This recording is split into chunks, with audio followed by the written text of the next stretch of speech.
भारत के सामने भी इस युद्ध ने अप्रत्याशित चुनौतियां खड़ी कर दी हैं।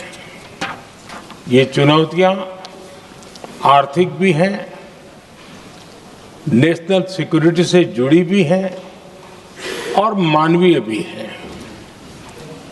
युद्धरत और युद्ध से प्रभावित देशों के साथ भारत के व्यापक व्यापारिक रिश्ते हैं।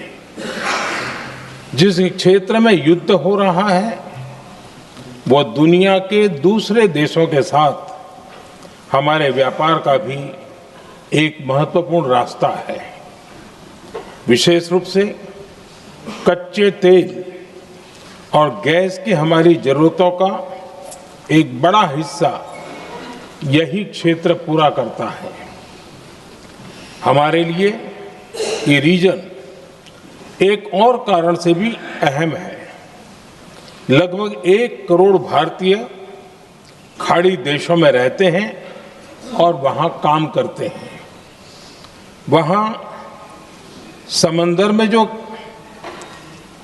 कमर्शियल शिप चलते हैं उनमें भारतीय क्रू मेंबर्स की संख्या भी बहुत अधिक है।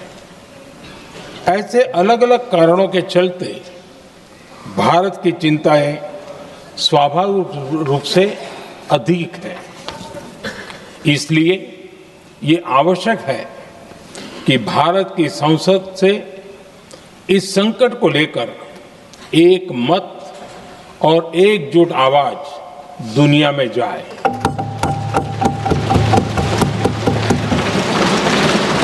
अध्यक्ष जी, जब से ये युद्ध शुरू हुआ है तब से ही प्रभावित देशों में हर भारतीय को जरूरी मदद दी जा रही है। मैंने खुद पश्चिम एशिया के ज्यादातर देशों के राष्ट्राध्यक्षों के साथ 2 राउंड फोन पर बात की है। सभी ने भारतीयों की सुरक्षा का पूरा आश्वासन दिया है। दुर्भाग्य से इस दौरान कुछ लोगों की दुखद मृत्यु हुई है और कुछ घायल हुए हैं। ऐसे मुश्किल हालात में परिवारजनों को आवश्यक मदद दी जा रही है। जो घायल है उनका बेहतर इलाज सुनिश्चित कराया जा रहा है। अध्यक्ष जी, प्रभावित देशों में हमारे जितने भी मिशन हैं वो निरंतर भारतीयों की मदद करने में जुटे हैं।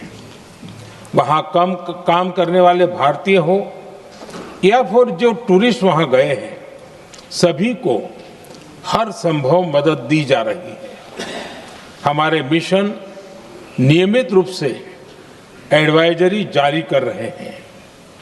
यहां भारत में और अन्य प्रभावित देशों में 24/7 कंट्रोल रूम और आपातकालीन हेल्पलाइन स्थापित की गई है। इनके माध्यम से सभी प्रभावितों को त्वरित जानकारी दी जा रही है। अध्यक्ष जी, संकट की स्थिति में देश विदेश में भारतीयों की सुरक्षा हमारी बहुत बड़ी प्राथमिकता रही है। युद्ध शुरू होने के बाद से लेकर अब तक 3,75,000 से अधिक भारतीय सुरक्षित भारत लौट चुके हैं। ईरान से ही अभी तक लगभग 1,000 भारतीय सुरक्षित वापस लौटे हैं। इनमें 700 से अधिक मेडिकल की पढ़ाई करने वाले युवा हैं। खाड़ी देशों में भारतीय स्कूलों में हजारों विद्यार्थी पढ़ते हैं। सीबीएसई ने ऐसे सभी भारतीय स्कूलों में होने वाली कक्षा 10वीं और 12वीं की निर्धारित परीक्षाओं को रद्द कर दिया है। इन बच्चों की पढ़ाई निर्बाध चलती रहे, इसके लिए सीबीएसई उचित कदम उठा रही है। यानी सरकार संवेदनशील भी है, सतर्क भी है और हर सहायता के लिए तत्पर भी है। माननीय अध्यक्ष जी, भारत में बड़ी मात्रा में कच्चा तेल, गैस और फर्टिलाइजर जैसी अनेक जरूरी चीजें हॉर्मुज स्ट्रेट के रास्ते से आती हैं। युद्ध के बाद से ही हॉर्मुज स्ट्रेट में जहाजों का आना जाना बहुत चुनौतीपूर्ण हो गया है। बावजूद इसके हमारी सरकार का ये प्रयास रहा है कि पेट्रोल, डीजल और गैस की सप्लाई बहुत ज्यादा प्रभावित न हो, देश के सामान्य परिवारों को परेशानी भी कम से कम हो, इस पर हमारा फोकस रहा है। हम सभी जानते हैं, देश अपनी जरूरत की 60% एलपीजी आयात करता है। इसकी सप्लाई में अनिश्चितता के कारण सरकार ने एलपीजी के डोमेस्टिक उपयोग को प्राथमिकता दी है। साथ ही एलपीजी के देश में ही उत्पादन को भी बढ़ाया जा रहा है। पेट्रोल, डीजल की सप्लाई पूरे देश में सुचारू रूप से होती रहे, इस पर भी लगातार काम किया गया है। अध्यक्ष जी, आज की इन परिस्थितियों में एनर्जी सिक्योरिटी को लेकर बीते एक दशक में उठाए गए कदम और भी प्रासंगिक हो गए हैं। भारत ने बीते 11 वर्षों में अपनी एनर्जी इंपोर्ट का डाइवर्सिफिकेशन किया है। पहले क्रूड ऑयल, एलएनजी, एलपीजी ऐसी एनर्जी जरूरतों के लिए 27 देशों से इंपोर्ट किया जाता था।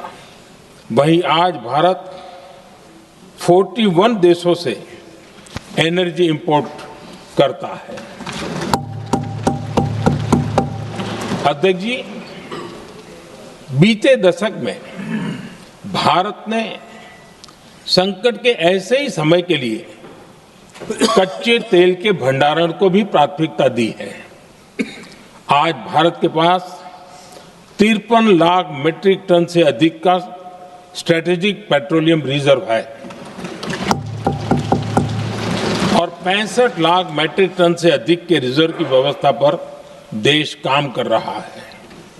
हमारी तेल कंपनियों के पास जो रिजर्व रहता है वो अलग है।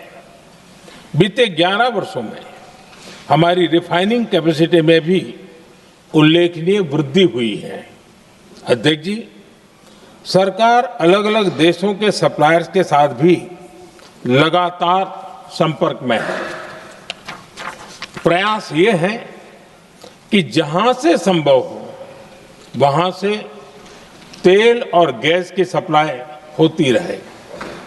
भारत सरकार गल्फ और आसपास के शिपिंग रूट्स पर निरंतर नजर बनाए हुए है। हमारा प्रयास है कि तेल हो, गैस हो, फर्टिलाइजर हो, ऐसे हर जरूरी सामान से जुड़े जहाज भारत तक सुरक्षित पहुंचे।